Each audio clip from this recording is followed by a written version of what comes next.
Afternoon, everyone. Welcome to Trinidad and Tobago Film Festival 2020 Q&A sessions. And thanks so much for joining us. This year, our full film program will be screened online, and we're extending the screening so that from tomorrow, Wednesday, all film bundles will be available every day until the 22nd of September. Our new media exhibition at Medulla Art Gallery will run now until Saturday, 19th of September. If you're joining us via Facebook Live, please feel free to pose all your questions in the comment section below, and we'll address them throughout the session. Don't forget, you can check out the full film listing and pay for film bundles online.ttfilmfestival.com. And we'd like to thank all our sponsors and partners for Trinidad and Tobago Film Festival 2020. We have leading sponsorship by the Ministry of Tourism, Culture and the Arts, and the contributing sponsorship by Republic Bank Limited and Shell Trinidad and Tobago Limited, supporting Trinidad and Tobago Film Festival 2020 online industry events. So today is a big one because we're talking about a huge and possibly controversial topic, depending on how you look at it. And with me today, I have Mr. Torsten Hoffmann, Mr. Michael Watchulonis. I hope I pronounced that properly. You got it. Very good. Excellent.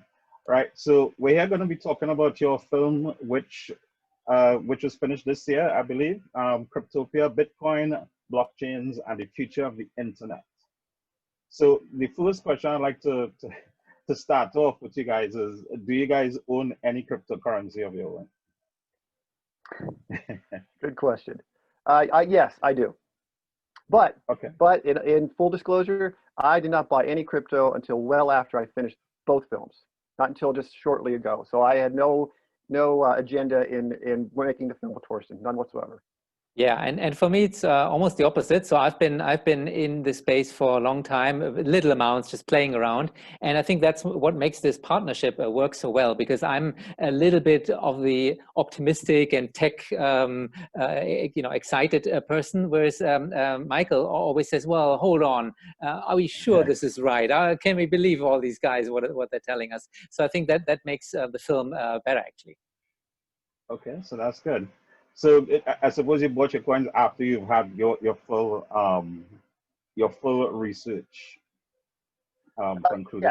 Yes, and I didn't buy a ton of it, but I always do. Torsten knows a lot more about crypto than I do, and I've always bounced my if I wanted to buy some crypto off him, like, what's the best way to do it? What's the safest way to do it? So yes, but I own very little, and it's going down. So thanks a lot, crypto guys.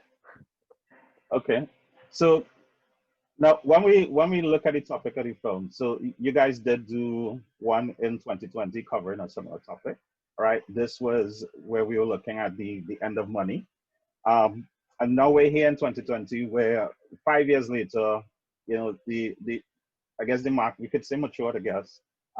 We've had like a number of things have changed. So what? Looking at it now, so you looking out at the film in terms of what you were able to cover by the time the documentary wrapped up, and where you started in 2015, what were like some of the most noticeable changes that occurred to you? Yeah, I mean, when we did our first film, that was 2014. Michael and I started in Miami, 2014, beginning of the year. Back in those days, it was really only about Bitcoin. None of the other industry really existed. And 5 years later, when we started Cryptopia, a whole new industry had emerged, and this whole concept of smart contracts and ICOs and different currencies, and so many the coming together between that crazy anarchist crypto world and the more traditional finance and banking world started to happen, which is part of the reason why we wanted to do a follow-up. Okay. Now, 2020 has been different in all kinds of ways. We could go over and over with that. And to me, one of the most noticeable things that I saw occurring in the crypto market is the rise of decentralized finance, which I don't think you were able to cover in the documentary, right? But you're able to talk about something that looked similar to it in 2017, the rise of ICOs. any thoughts on like what is happening between those two?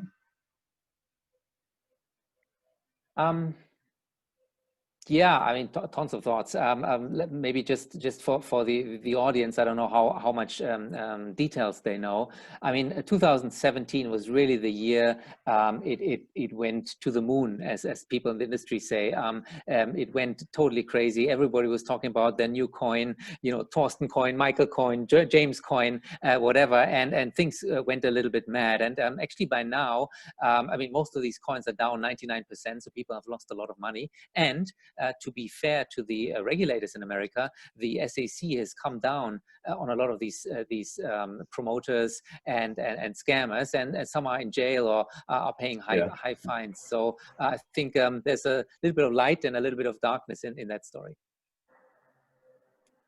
Now, we were supposed to, I mean, like the way this year turned out, Bitcoin cryptocurrency should have been the hero this year, right? Because we have massive amounts of money printing. We have a stock market that is, you know, kind of going a little bit crazy in terms of how it's rising. And cryptocurrency should have been like a hedge against some of these things where people have maybe might be a little bit unsure about money markets and so forth.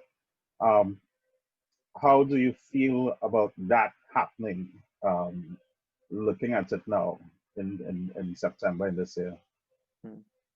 Michael, why don't you go ahead? You have strong opinions about that. Yeah, I do. So I would say a couple of things. This is probably a little controversial, so tell me if I go too far, Torsten. So when we started in Miami, with the shooting of the first film, the feeling that I got was this is fascinating technology, really interesting. This is a great story, but a lot of these people who were there, and I don't want to name names or hurt anybody's feelings, but it felt like it felt kind of sleazy, for lack of a better word. I felt like there were tons of people thinking they're going to get in with whatever they were doing to make a lot of money fast. And I still knew Bitcoin was fascinating, but I just got a really bad feeling about the industry.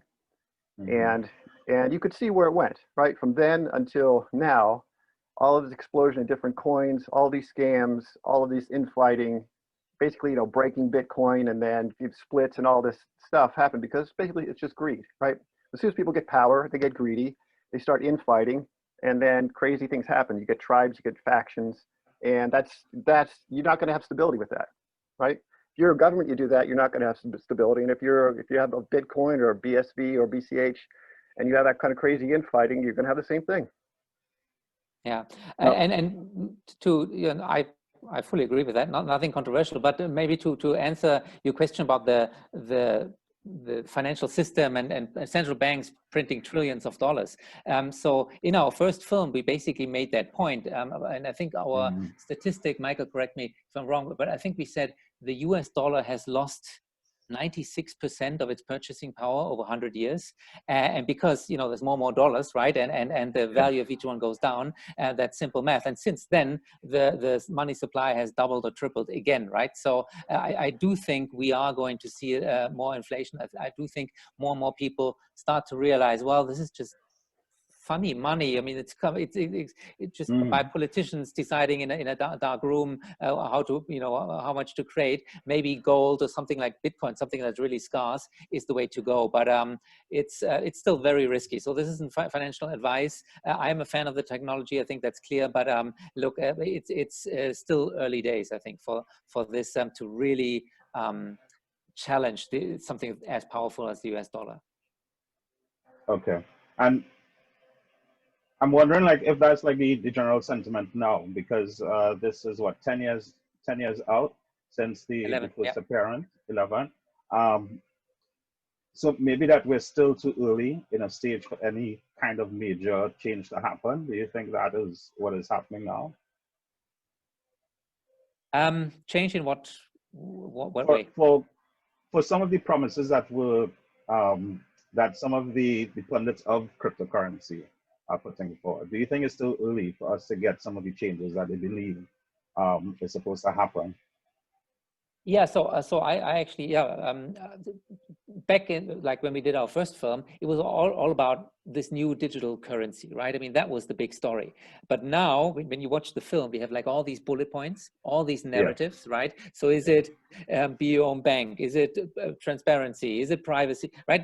There's like so many different stories that happen. And I think we haven't seen the end of this story, right? I mean, Bitcoin, BTC, is kind of now like the leader as a kind of digital gold. That's kind of there, you know, like a scarce investment asset. And Ethereum, you could say, okay, is that DeFi platform? Okay, that starts to establish. But what about these other 20 narratives and maybe 20 others that will come? We don't know that story yet. Maybe that's our next film in 3 years, but I'm not quite sure. Michael, are you ready for the next one? We're probably not. Sure, why not, man? It's been a circus, that's for sure. But you know what? One thing I would also add is looking back at our first film, when we started talking about doing another film, I was adamant and that basically, if you look at what the story was in our first film, and when we started the second one, I said everybody got it wrong. Everybody. Everything started out with Bitcoin, simple, peer-to-peer transactions, cheap, instant, free, all that stuff. But look at the evolution of all these different coins, the splits, the tribal infighting, all the craziness. Basically, everybody got it wrong. We're nowhere near now what Bitcoin started as. Whether that's good or bad, I don't know. But it's still on this trajectory where we don't know where it's going. And I still think everybody got it wrong. Do you guys think that? Do you think we have room for liberal? Like companies like Facebook coming into, you know, this was supposed to be their year, I believe, to release Libra. Yeah, I mean, Libra was a very exciting moment for this whole cryptocurrency space. But let me just maybe explain what it is, just in case some people have missed it. But I know we're streaming live on Facebook, so probably nobody has missed it. So it's basically Facebook's attempt to create like a cryptocurrency, but it's actually just a basket of different currencies. So it's mostly US dollars, some euros, some other currency, and it's basically not really what we would consider cryptocurrency, right? It's kind of stable within the existing currencies, and it could be very, very useful because maybe you in Trinidad want to send some money to the UK, and it's much cheaper and faster and better with something like Libra than going through the traditional financial system. So I do think there's a space for it, but I think the more people wake up to the fact that our money is just kind of created out of thin air, they will be looking for something like Bitcoin or gold or some sort of scarce asset, which means the more people know and research about cryptocurrency, the more people will actually end up researching Bitcoin, which helps ultimately Bitcoin. So it's not a competitor. I would even say it's kind of like an entry gate. It gets more people exposed to the idea. Because it'll start there and end up back to where we all started. Or just a small fraction, right? I mean, we don't need out of 2 billion Facebook users, even if it's just 1% of 1% starts doing that would have an impact on Bitcoin usage. Okay.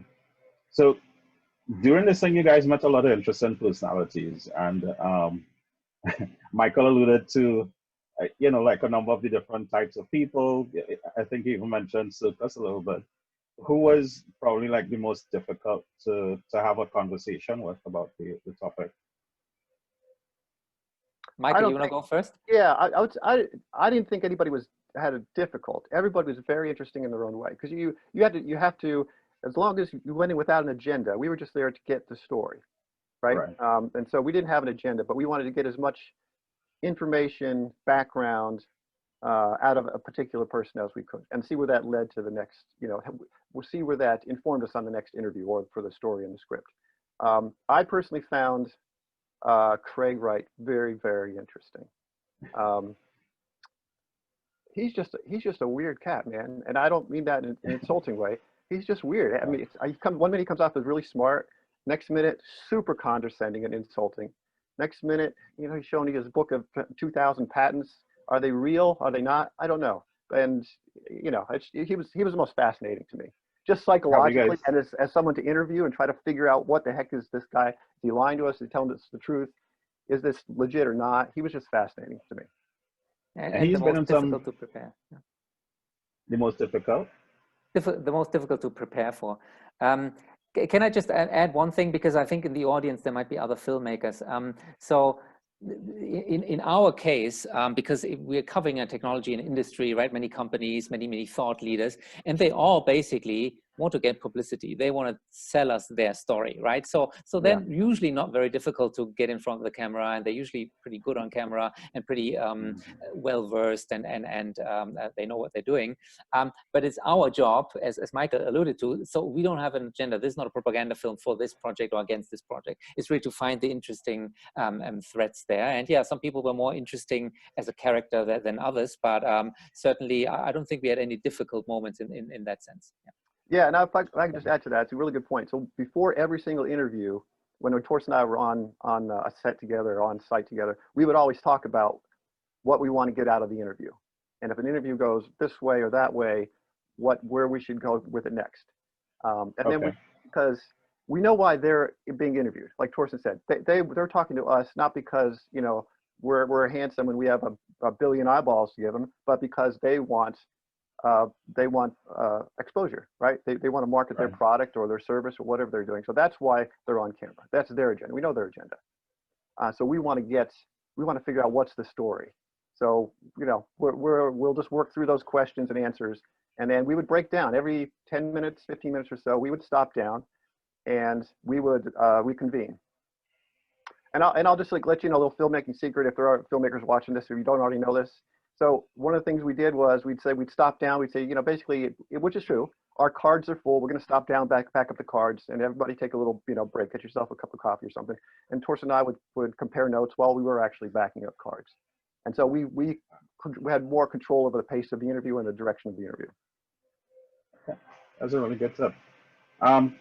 So I'll probably just want to push on that a little bit more, because you guys went to a very secure location in the film to talk to the company that was securing all the private funds and the private Bitcoin and so forth. I suppose that was something that would have taken some convincing to get them to actually take you guys a little bit behind the scenes. So how does one negotiate something like that?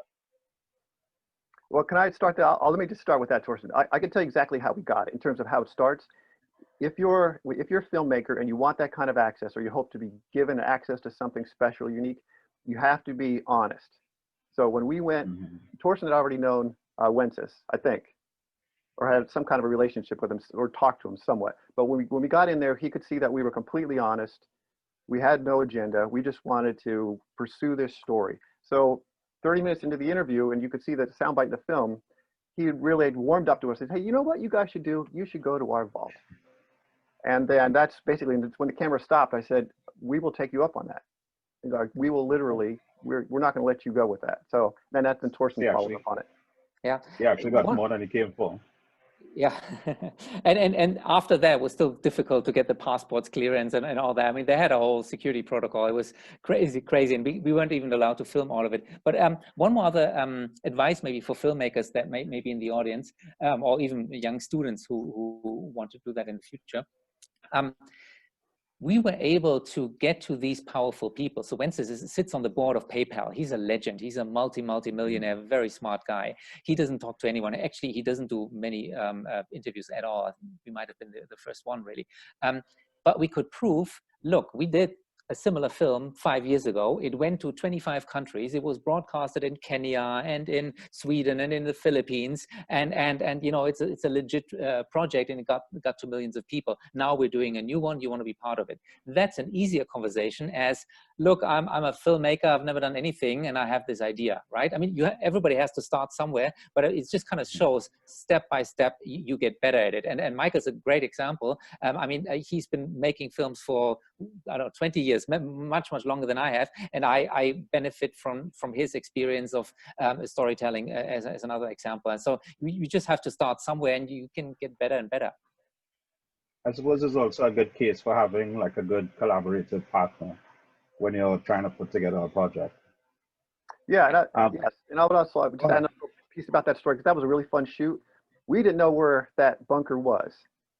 We were told it's near this town, so we got a Airbnb near that town, and then that morning they told us meet us at this address which looked like a parking lot on the map. We were like, what? Where are these guys sending us? Is this like, we're going to be kidnapped here or what? So basically, make a long story short, we ended up finding the place, and then we ended up in this big, beautiful, crazy conference room with all this food laid out, and we had like 4 guys from the bunker and 1 guy from Zappo, and they were like top executives. They're like, okay, so before you guys go anywhere, what's your agenda? So we had like another hour meeting.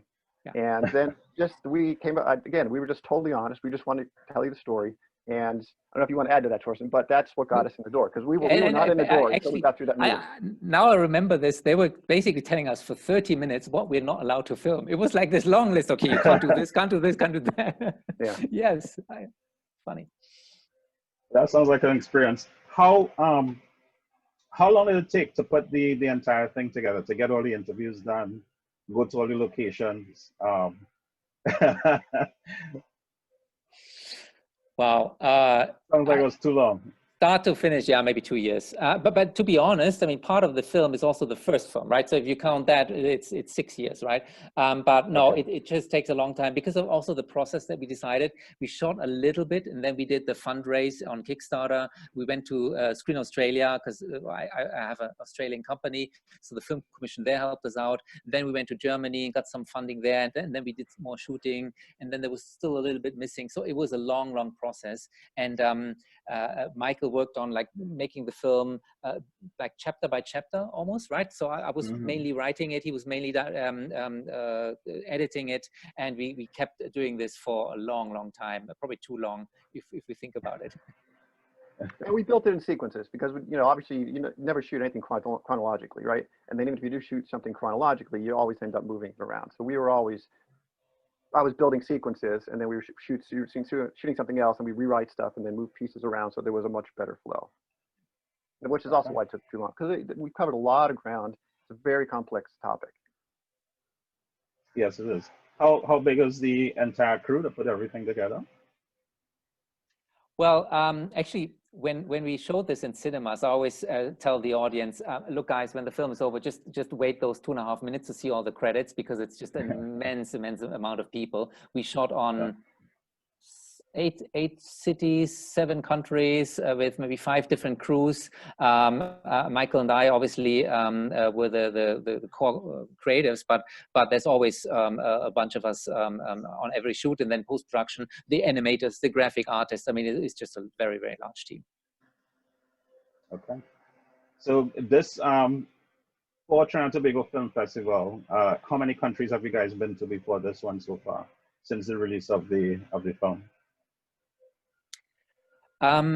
So we showed it in cinemas in 5 countries before Corona. So that was New Zealand, Australia, Austria, Switzerland, and Germany, something like that. And then film festivals, a lot of them this year, as you know, are online film festivals. I would say maybe 13, 14 different ones. And we're now launching on Amazon Prime this Thursday. So tomorrow, the day after tomorrow. So yeah, it's the end of the journey, basically. All right, congratulations on the start of that. So we're almost out of time. So would you guys like to close off with any final words? Me? No. I would say, well, so yes, I would say that I really do think there is probably an even more fascinating film to be made in about 3, maybe 5 years. We'll start in 3 and we'll finish in 5. Let's say that because I think there's going to be another massive evolution or revolution in crypto over the next 3 to 5 years. Yeah. And from my side, one quick note and one ask. So the quick note is, whatever you may think of Bitcoin or cryptocurrency, you know, this is obviously not investment advice. The one thing that I will say, just take it seriously. It is a technology that is around. It's now the genie's out of the bottle, right? We don't exactly know what it will be. But some of these narratives, and we show 20 narratives, 20 different ideas in our film, some will come to pass and will be really, really important. similar to maybe how the internet changed the world, 50 years later. I mean, that's part of the story. And so that's my one comment. And my ask is, I'm very, very grateful to this film festival. Thanks for giving us a platform, and thanks for everyone watching, and thanks for supporting independent filmmakers like Michael and myself. And like I mentioned, we're going to launch on Amazon very, very soon. So if you just remember that, and maybe share us on Twitter or Facebook in the next couple of days, that would really help us out. And thank you so much. Okay, so Michael, Torsten, it's been a pleasure. Thanks so much for bringing your film to the public and showing us and educating us a little bit more about cryptocurrency. Good luck, guys. Take care. Thank you. Thanks, James. Thank you.